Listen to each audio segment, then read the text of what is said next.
আসসালামু আলাইকুম এভরিওয়ান। তোমার প্রতি অনুভূতি গল্পের 27 এবং 28 নম্বর পার্ট। আর কালকে আমি বলছিলাম যে গল্পটা শেষ করে দিব, কিন্তু তোমরা সবাই কমেন্ট করছো যে গল্পটা শেষ করেন না। তো আপনাদের জন্য গল্পটা শেষ করতেছি না, গল্পটা কন্টিনিউ থাকবে। তো চলুন বেশি কথা না কইয়া গল্প শুরু করা যাক। মাইশা আপু বলল, আব্বু অনেক মনে হয় ভয় পাচ্ছে, তবে আমি এটুকু বলতে পারি অনেক অনেক ভালো ছেলে, আর অনেকের পরিবারও। আমি বললাম, না আপু তুমি ভুল বুঝছো, আমি আর আশা শুধুই ফ্রেন্ড। মাইশা আপু বলল, তাহলে আব্বুকে কি বোঝানোর জন্য তোমাকে ডেকেছে আশা? আমি বললাম, আশার সাথে রিমির মামাতো ভাই হৃদয়ের রিলেশন। হৃদয় জাপান থাকে, অনেক বড় চাকরি করে। আমার কথা শুনে আঙ্কেল আর রেগে যাওয়ার লোকগুলো মুহূর্তেই শীতল হয়ে আসলো। আঙ্কেল বলল, ও আচ্ছা, তাহলে ছেলেটাকে বলো অভিভাবক নিয়ে আমাদের বাসায় আসতে। আমি বললাম, ছেলেটার আব্বু আম্মু কেউ বেঁচে নেই, রিমির আব্বু আম্মুই ছেলেটার অভিভাবক। আঙ্কেল বলল, ও আচ্ছা ঠিক আছে, ছেলেটাকে দেশে আসতে দাও, তারপর আমাদের বাসায় আসতে বলো। আমি বললাম, আশা বললাম না আঙ্কেল রাজি হয়ে যাবে, শুধুই ভয় পাচ্ছিলি। আশা আস্তে আস্তে বলল, কখন বলছিলি? তুই তো ভয়ে আসতেই চাসনি। আমি বললাম, আসলাম তো। বিদায় নিয়ে বাসায় এসে রিমিকে খবরটা দিলাম। রিমি অনেক খুশি, হৃদয় ভাইয়া কাল আসবে, মনে হয় বিয়ে হয়ে যাবে। পরের দিন সকালে হৃদয় ভাইয়া চলে আসলো। আঙ্কেল আন্টি পুরাই সারপ্রাইজড, না বলে চলে এসেছে। হৃদয় ভাইয়াকে প্রশ্ন করা হলো কেন, না জানি আসলো সে। হৃদয় ভাইয়া সরাসরি বলল বিয়ে করতে এসেছে। আঙ্কেল আন্টি খুশি, কিন্তু মেয়েকে যখন জানতে পারলো আশা, তখন তো আরো বেশি খুশি হয়ে গেল। আমি কিছু না করেই আশা আর হৃদয় ভাইয়ার কাছ থেকে অনেক ধন্যবাদ পাচ্ছি। দুই পক্ষের সিদ্ধান্তে আশা আর হৃদয় ভাইয়ার বিয়ে ঠিক হয়ে গেল। একমাত্র মেয়ের বিয়ে ধুমধাম করেই হবে, কিন্তু আমরা কোন পক্ষের বুঝে উঠতে পারছি না। একই কাছাকাছি বিয়ে বাড়ি, দুই বাড়িতেই আছি, তবে আশার বাড়িতে একটু বেশি থাকা লাগছে। রিমি তার নিজের বাসায়, আত্মীয় স্বজন দুই বাড়িতে এসে ভিড় করেছে। সন্ধ্যায় আশাকে হলুদ দেওয়ার জন্য বরপক্ষ হতে কোনো পক্ষে বাড়ি যাচ্ছি। আশাদের বাড়ি এসে দেখি সুমি আপুর সাথে দুলাভাই চেয়ারে বসে আছে। দুলাভাই আমার সামনাসামনি। মুহূর্তের মধ্যেই জানো দুলাভাইয়ের হাসি মাখা মুখটা চুপসে গেছে। আমি দুলাভাইয়ের সামনে গিয়ে মুখে হাসি নিয়ে বললাম, কেমন আছেন দুলাভাই? দুলাভাই আমার কথার কোনো উত্তর না দিয়ে মাথা নিচু করে কান্না করতে শুরু করে দিল। দুলাভাইয়ের এমন ব্যবহারে আমি হতভম্ব প্রায়। দুলাভাই কাঁদছে কেন? আমি হাসি মাখা মুখ নিয়ে বলছি, কাঁদছেন কেন দুলাভাই? আমাকে তো অপবাদ দিয়ে বাসা থেকে বের করিয়ে দিলেন, সুখে আছেন তো? দুলাভাই বলল, অনেক, আমি ভুল করেছি, আমাকে মাফ করে দাও। দুলাভাইয়ের কথা শুনে আপু তো প্রায় অবাক হয়ে তাকিয়ে আছে। আমি বললাম, কি ভুল করেছেন আপনি? আপনি আর মিথিলা মিলে আমার জীবন থেকে বাবা মায়ের আদর কেড়ে নিয়েছেন, এগুলো কি ভুল বলবেন? আমার চোখ দিয়েও পানি চলে আসলো। দুলাভাই বলল, অনেক, তোমার সাথে আমার কথা আছে। সুমি, আমাকে একটু নীরব জায়গায় নিয়ে যাও তো।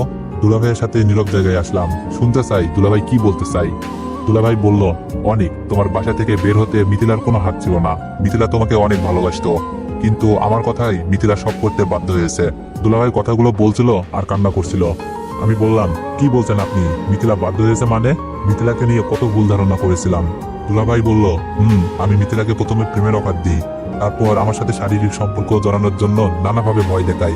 এক পর্যায়ে মিথিলার বোনকে মেরে ফেলার হুমকিও দিই। সেই ভয়ে মিথিলা শুধু একবারের জন্য রাজি হয়ে যায়, নিজের বোনকে বাঁচাতে আর সংসার রক্ষা করতে। দুলাভাই কত নিম্নমানের ছিল। আপু পাশ থেকে এই কথা শুনে আটকে ওঠে আর চোখ বেয়ে পানি পড়তে থাকে। দুলাভাই বলল, যখন আমার আর মিথিলাকে তুমি দেখে ফেলো, আমিও মিথিলা অনেক ভয় পেয়ে যাই। তারপর মিথিলাকে এই অভিনয় করতে বলি। মিথিলা ভয়ে এইসব কিছু করেছে। পরে যখন তুমি বাসা থেকে চলে গিয়ে ভিডিও দেখাও, আমি ভয় পেয়ে মিথিলাকে নানাভাবে ভয় দেখাতে শুরু করি, যেন মিথিলা এই সত্যটা কারো কাছে না বলে। আমি বললাম, আপনি এত নিচে নামতে পারলেন? আপনার জন্য আমার প্রথম ভালোবাসা মিথিলাকে হারিয়েছি। যাকে ভালোবেসেছিলাম তাকে ঘৃণা করেছি। সাজানো সংসারটা অন্ধকার নেমে এসেছে। আমার মা দিনরাত কেঁদেছে। আমি এই বয়সে বাসা ছাড়া হয়েছি, কিন্তু আজ কেন এইসব বলছেন? আমার চোখ দিয়ে পানি পড়ছিল। দুলাভাই বলল, আজ আমি বুঝতে পারছি বাপ বাপকেও ছাড়ে না। সেদিন একটা অ্যাক্সিডেন্টে আমার পা চলে যায়, শুধু আল্লাহর কাছে বলেছিলাম আমাকে যেন সত্যিটা বলা পর্যন্ত বাঁচিয়ে রাখে। আমি বললাম, আমার আব্বু আম্মু পরিবারের সামনে বলতে পারবেন কথাগুলো?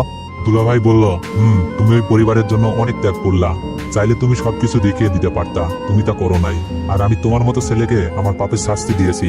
আমি চাই তোমার পরিবারকে সবকিছু বলে যেন আমার মরণ হয়। আমি বললাম, আচ্ছা তাহলে বিয়েটা শেষ হোক, আপনি আব্বু আম্মু পরিবারের সবার সামনে সত্যটা বলবেন। দুলাভাই বলল, ঠিক আছে। সুমি আপু কান্না করছিল আর বলছিল, আমার জীবন সংসার বাঁচানোর জন্য তোরা দুজন এত বড় ত্যাগ করলি।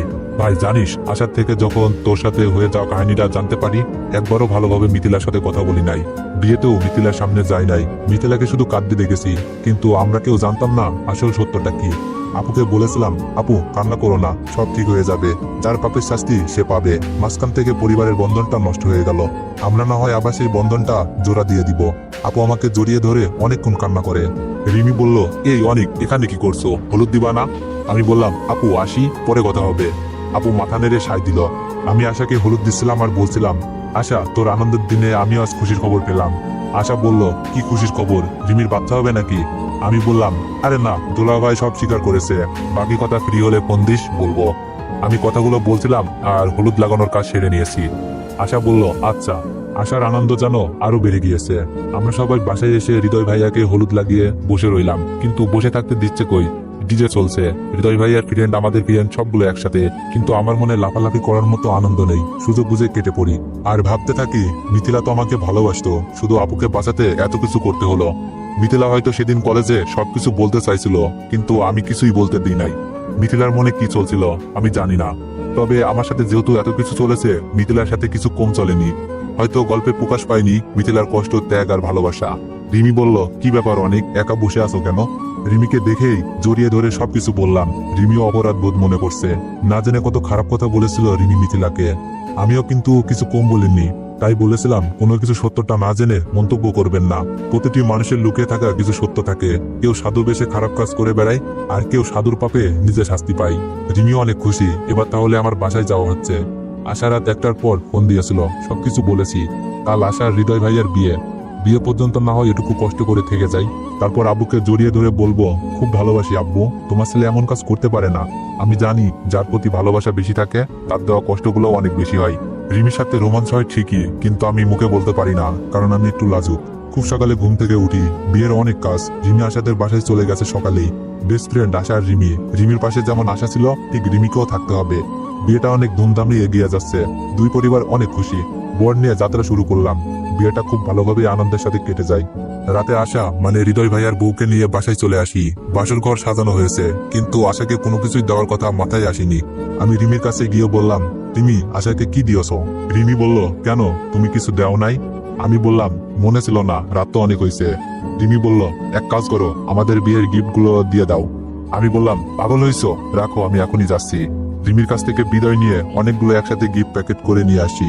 আমাদের বিয়েতে পাওয়া কোনো কিছুই ছিল না, রুচিশীল জিনিসপত্র, কিন্তু আমি বলবো না। বাসায় এসে দেখি আশা রুমে বসে আছে, হৃদয় ভাইয়ার ফ্রেন্ডের সাথে আড্ডা দিচ্ছে। আমরা সেই সুযোগে গিফট দিয়ে আসি।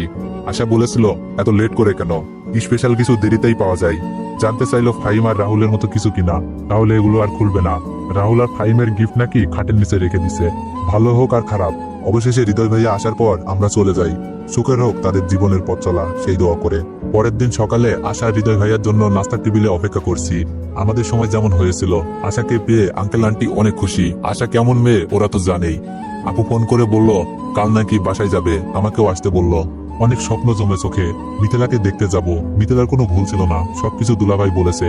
সব বলবো মিথিলাকে। মিথিলার চোখগুলো কি আমাকে দেখে ছলছল করে উঠবে? মিথিলা আমাকে দেখে কি অবাক হবে? হবে হয়তো। আঙ্কেল আন্টিকে বিষয়টা জানালাম। আব্বু আম্মু বলতে বলেছিল, কিন্তু আমার লজ্জাটা একটু বেশি তো, তাই বলতে পারি না। রাতে বসে সবাই আড্ডা দিচ্ছি। আড্ডায় বাড়িটা মেতে উঠেছে। আশা, হৃদয় ভাইয়া, রিমি আর আমি। নানা রকমের কথা আর আড্ডাতে অনেক রাত করে ফেলেছি। রাতে ঘুমানোর জন্য প্রস্তুতি নিচ্ছি। রিমি আমার কাঁধে হাত রেখে বলল, অনেক, কাল যদি সবকিছু ঠিকঠাক হয়ে যায়, তোমার আব্বু আম্মু আমাকে মেনে নিবে তো? রিমির কথায় যুক্তি আছে, কিন্তু আমার মনে হয় মেনে নিবে। রিমির পরিবার আমাকে অনেক সাহায্য করেছে। প্রথম থেকে রিমি আমাকে সাপোর্ট দিয়েছে। এইসব জানার পর হয়তো রিমিকে খুব ভালোভাবেই মেনে নিবে। আশা এসে বলল, কেন নিবে না, তুমি কোন দিক দিয়ে কম আছো নাকি? দেখবে সব ঠিক হয়ে যাবে। রিমি বলল, আমি তোমাকে ছাড়া থাকতে পারবো না। কাল সবকিছু ঠিকঠাক হলে আমার কথা বলবা কিন্তু। আমি বললাম, বলবো, চিন্তা করো না, এখন ঘুমাও প্লিজ। রিমি বলল, আচ্ছা। রিমি আমাকে জড়িয়ে ধরলো। মনে মনে ভাবলাম, আলহামদুলিল্লাহ, এই শীতটা আর বউ ছাড়া থাকতে হবে না। তারপর আর কি, রোমাঞ্চের জগতে যা যা হয় তোমরা তো জানোই, আর যারা যারা জানো না, বিয়ে করো, অবশ্যই জানতে পারবা। সকালে উঠে ফ্রেশে রুমে এসে মোবাইলে দেখি সুমি আপুর অনেকগুলো ফোন। হয়তো আপু বাসার উদ্দেশ্যে রওনা দিয়েছে। আমি কল ব্যাক করলাম, হ্যালো আপু, বলো। অনেক, তুই কই? তোর দুলাভাই তো উপর থেকে নামার সময় সিঁড়ি থেকে পড়ে যায়, মাথা দিয়ে প্রচন্ড বেগে রক্ত বেরোচ্ছিল, হাসপাতালে নিয়ে এসেছি। সুমি আপু কান্না করছে মনে হচ্ছে। আমি বললাম, আমি আসছি। তাড়াতাড়ি করে হাসপাতালে ছুটলাম। যখনই বাসায় ফিরে যাওয়ার কোনো সুযোগ থাকে তখনই বিপদ চলে আসে। হাসপাতালে যাওয়ার পরই শুনতে পাই দুলাভাই আর নেই। সবাই কান্না করছে, সুমি আপু নিজেও। জানি না লোক দেখানো কিনা। এখন আমি ভাবছি, এই সত্যিটা জেনেও কি বাসায় ফিরতে পারলাম না। সুমি আপুকে জিজ্ঞেস করলাম, কিভাবে এমন হলো? সুমি আপু আমাকে বলল, বাসা থেকে বের হওয়ার সময় সিঁড়ি থেকে পড়ে মাথা ফাটিয়ে ফেলে, কিন্তু কিভাবে পড়লো সুমি আপু বলতে পারছে না। কান্না মুখর একটা সময়, যতই খারাপ মানুষ হোক মনের মধ্যে মানুষটির জন্য কিছুটা কষ্ট তো থেকেই যায়। মাইশা আপু একটু বেশি কান্না করছে, একমাত্র ভাই ছিল আজ তা হারিয়ে ফেললো। আমাদের বাসা থেকে আব্বু আম্মু ভাইয়া ভাবি শুনেছি মিথিলা ও দুলাভাইকে দেখতে আসছে, কিন্তু এখানে কি আমার থাকা মানায়? আর আমি তো যেতেও পারবো না। মাইশা আপু ভাববে এমন বিপদের দিনেও আমি চলে গেছি। তবে আমার মনে একটাই কষ্ট, এত কিছু জেনেও কি আমি বাসায় যেতে পারবো না, আব্বু ভাইয়াদের সামনে যেতে পারবো না? কে জানতো এরকম একটা দুর্ঘটনা ঘটে যাবে। তখন যদি আগের মতো রেকর্ড করে রাখতাম তাহলে তো আব্বু ভাইয়াকে সব দেখানো যেত আর আমি বাড়িতে ফিরতে পারতাম।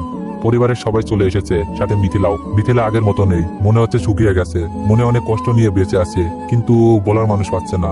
আমার দিকে মিথিলা চোখ পড়তেই অবাক হয়ে তাকিয়ে আছে, হয়তো ভাবছে এত কিছুর পর অনেক এখানে কি করছে, এত ভালো মানুষ হতে বলেছে কে, কিন্তু কথা বলার সাহস নেই। আমি মিথিলাকে ইশারায় ডাকলাম, মিথিলাও আমার সাথে কথা বলার জন্য এগিয়ে আসছিল। হঠাৎই আব্বু আমাকে দেখে ফেলে। আব্বু বলল, এই তুই এখানে কেন? এখান থেকে চলে যা বলছি। আব্বুর এমন ব্যবহারে আশেপাশের লোকজন হাঁ করে তাকিয়ে আছে। মিথিলাও একবার দুপা করে পিছিয়ে যাচ্ছে। আমি কাপা গলায় বললাম, আব্বু আমি তো দুলাভাইকে দেখতে এসেছিলাম। আব্বু বলল, তুই আমাকে আব্বু বলবি না, আর তুই কি দেখতে এসেছিস? হ্যাঁ, তোর মতো ছেলে এই লাশকে দেখলে সেই লাশটাও জাহান্নামে যাবে। সরি আব্বু, আমি যাচ্ছি। আমি চলে যেতে পা বাড়ালাম। মাইশা আপু বলল, অনেক কই যাচ্ছ? আঙ্কেল এত বছর পর ছেলের উপর এত রাগ দেখাচ্ছেন কেন? আব্বুর মুখ তো বন্ধ হয়ে এসেছে, নিজের মুখে ছেলের খারাপ কাজের কথা বলতে পারছে না, তবে মনের ভিতর অনেক রাগ দেখতে পাচ্ছি। আমি বললাম, আপু আব্বু আমাকে দেখে রাগ কন্ট্রোল করতে পারছে না, আর এমন একটা সময়ে এই ধরনের পরিস্থিতি না হওয়াই ভালো। আমার তো কিছু করার নাই, আমার হাতে যে কোনো প্রমাণও নাই, আর আজ প্রমাণ থাকলেও তো প্রকাশ করতে পারতাম না। লাশটা সামনে রেখে তার পাপ কাজগুলো তুলে ধরার মতো ছেলে আমি না। রিমি আসা, হৃদয় ভাইয়া সবাই দেখছি আমার সাথে ঘটে যাওয়া সবকিছুই দেখেছে। আমি চলে যাওয়ার সাথে সাথে রিমিও চলে আসতে লাগলো। রিমি বলল, কি থেকে কি হয়ে গেল অনেক? আজ তো তোমার বাসায় ফিরে যাওয়ার কথা ছিল। আমি বললাম, সবই নিয়তি, চলো বাসায় যাই। রিমি বলল, বাসায় এসে মন খারাপ করে বসে আছি। রিমির আব্বু আম্মুকে সবকিছুই বললাম। ঘুমিয়েছিলাম, রাত তখন 8টা হবে। রিমি ডাকছে, অনেক ওঠো। আমি বললাম, ভালো লাগছে না রিমি। রিমি বলল, অনেক তোমার পরিবারের লোকজন এসেছে। রিমির কথা শুনে লাফিয়ে উঠি। তো এভরিওয়ান, নেক্সট পার্টের জন্য অপেক্ষা করুন। আল্লাহ হাফেজ।